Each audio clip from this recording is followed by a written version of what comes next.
दुनिया में 1940 तक दुनिया की जो जीडीपी थी वो $1 ट्रिलियन के करीब थी। कितनी सर? 1 ट्रिलियन। 2000 के करीब, सन 2010 के करीब दुनिया की जो जीडीपी थी वो लगभग $10 ट्रिलियन थी। कोरोना से तुरंत पहले 2019 में दुनिया की जो जीडीपी थी वो $72 ट्रिलियन थी।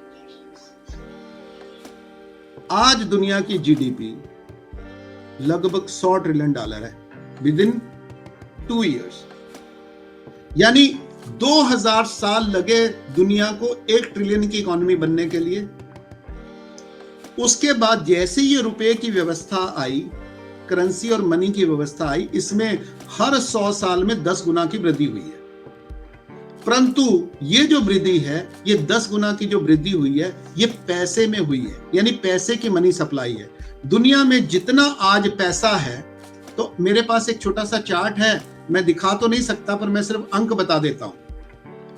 दुनिया में 1975 में जितना मनी सप्लाई था और जितनी वस्तु थी, तो जो टोटल 17% जो वेल्थ थी वो कैश में थी। बाकी जो 83% जो वो थी वो वस्तु में थी, वो प्रोडक्शन में थी, वो हाउसिंग में थी, वो यूटेंसिल में थी, वो मशीनरी में थी, वो सोने में थी, वो चांदी में थी। इतने परसेंट वेल्थ था, इमूवेबल प्रॉपर्टीज थे। हाँ, क्योंकि वो असली वेल्थ थी, वो विश्वासप्रद थी। 1985 में, यानी मात्र 10 साल में, वो जो इमूवेबल जो इंटेंजिबल वेल्थ है, यानी मौद्रिक तरल जो वेल्थ है, उसकी मात्रा 32% हो गई। 95 में वो 68% हो गई। 2005 में वो 80% हो गई।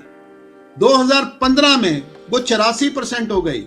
2020 में वो 90% हो गई और आज 2022 में वो 95 से 97%। यानी आपकी जो वेल्थ है, जो आपकी प्रॉपर्टी है, जो आपकी समृद्धि है, जो आपकी अमीरी है, वो कागजों का ढेर है 97%। इसका एक एग्जांपल मैं आपके सामने रखता हूं। 2019 में दुनिया की जीडीपी मात्र $72 ट्रिलियन थी। आज दुनिया की जो जीडीपी है, लगभग 2 साल के अंदर, 3 साल के अंदर वो $100 ट्रिलियन, यानी उसमें $28 ट्रिलियन का इजाफा हुआ। उसमें से $20 ट्रिलियन 2019 में, नवंबर 2019 से जनवरी फरवरी 2020 के बीच में पैदा हुए हैं। यानी $20 ट्रिलियन दुनिया की 20% वेल्थ है, वो केवल 3 महीने में पैदा हुई है। वो पैदा नहीं हुई, वो छापी गई है। वो छापी नहीं गई, वो सिर्फ नंबर में अनाउंस कर दी गई है। और ये किया गया federal reserve bank of USA ने। और ये जो $20 ट्रिलियन है, ये केवल और केवल 4 बड़े इंस्टीट्यूशनल इन्वेस्टर्स के हाथों में दिया गया। उनमें से एक का नाम ब्लैक रॉक है, आप उनके नाम जानते हैं, आप बता सकते हैं कभी। वो 4 इंस्टीट्यूशनल इन्वेस्टर्स ने वो जो $20 ट्रिलियन है, यानी जो पूरी दुनिया की टोटल वेल्थ का 25% है, वो एक ही दिन में उनके हाथ में दिए गए। और उन्होंने वो जो $20 ट्रिलियन है वो शेयर मार्केट में डाले और उन्होंने दुनिया भर की कंपनियों के ऊपर इन्वेस्ट करना शुरू किया। तो हर देश में 10-10 कंपनियों को आइडेंटिफाई किया गया कि उन कंपनियों को शेयर लगातार उछलना शुरू हो गए। आपको याद होगा कि कोरोना में प्रोडक्शन बंद था, एक्सपोर्ट बंद था, इंपोर्ट बंद था, केवल खेत चल रहे थे, कोई फैक्ट्री नहीं चल रही थी। परंतु दुनिया का जो शेयर मार्केट है वो लगातार 10%, 20%, 30%, 40% से लेके 1100% तक उछाले मार रहा है। और अचानक, चाहे वो टेस्ला हो, चाहे वो अदानी हो, चाहे वो अंबानी हो, जिनकी वेल्थ $5 बिलियन थी, आज उनकी वेल्थ $238 बिलियन, आज उनकी वेल्थ $158 बिलियन, आज उनकी वेल्थ $110 बिलियन।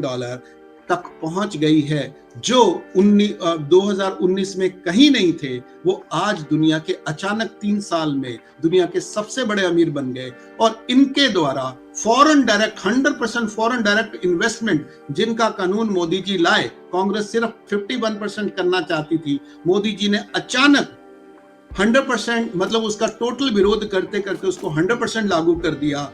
और 2019 में कोरोना के बाद अचानक ये फॉरेन डायरेक्ट इन्वेस्टर्स ने अदानी ग्रुप में, अंबानी ग्रुप में पैसा लगाना शुरू कर दिया। ये $20 ट्रिलियन का कुछ हिस्सा इनके हिस्से में आया और इस पैसे से इन्होंने भारत की रेलवे, भारत के एयरप्लेन, भारत के पोर्ट, भारत के गोडाउन्स, भारत की रोड्स एंड भारत की सारी पब्लिक इंफ्रास्ट्रक्चर खरीदनी शुरू कर दी। और साथ में इन्होंने खरीदा भारत का सारा मीडिया, क्योंकि अदानी ने पिछले 2 साल में हर रोज 8,000 करोड़ रुपया कमाया और भारत के जो जितना भी प्रिंट और ऑडियो विजुअल मीडिया है उसकी जो टोटल वेल्थ है वो 15,000 करोड़ से ज्यादा नहीं है। यानी अदानी अंबानी ने अपनी 2 दिन की शेयर मार्केट की जो इनकम है उसको उन्होंने इन्वेस्ट करके भारत के सारे मीडिया को खरीदा। भारत की सारी पॉलिटिकल पार्टी की जो टोटल वेल्थ है, जो टोटल एसेट वैल्यूज है, वो 1,000 करोड़ से ज्यादा नहीं है। यानी उन्होंने 3 दिन की अपनी शेयर मार्केट की इनकम से भारत की सारी पॉलिटिकल पार्टीज, भारत का सारा मीडिया और उनके माध्यम से भारत के सारे इंस्टीट्यूशंस, सारे के सारे जज गोगोई, सारे के सारे आरबीआई के डायरेक्टर कॉम्प्रोमाइज हो गए हैं। यानी एक दिन में एक इंस्टीट्यूशंस में $20 ट्रिलियन छपते हैं।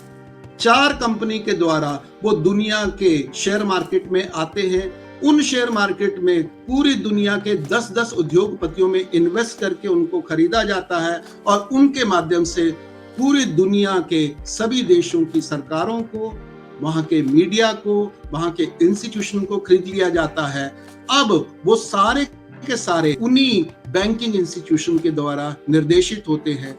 बस एक बात कह कि इस में भारत के जो वो अदानी और अंबानीज हैं, भारत के अंबानीज और अदानीज भारत के 2 ट्विन टावर्स हैं। जैसे अमेरिका में जो 2 ट्विन टावर्स थे, वर्ल्ड ट्रेड सेंटर के जो ट्विन टावर थे वो थे, और 2 प्लेन आते हैं, उनके द्वारा टकराते हैं और वो नीचे गिर जाते हैं। 6,000 लोगों की डेथ हो जाती है और पूरा का पूरा यूरोप में तहस नहस मच जाता है।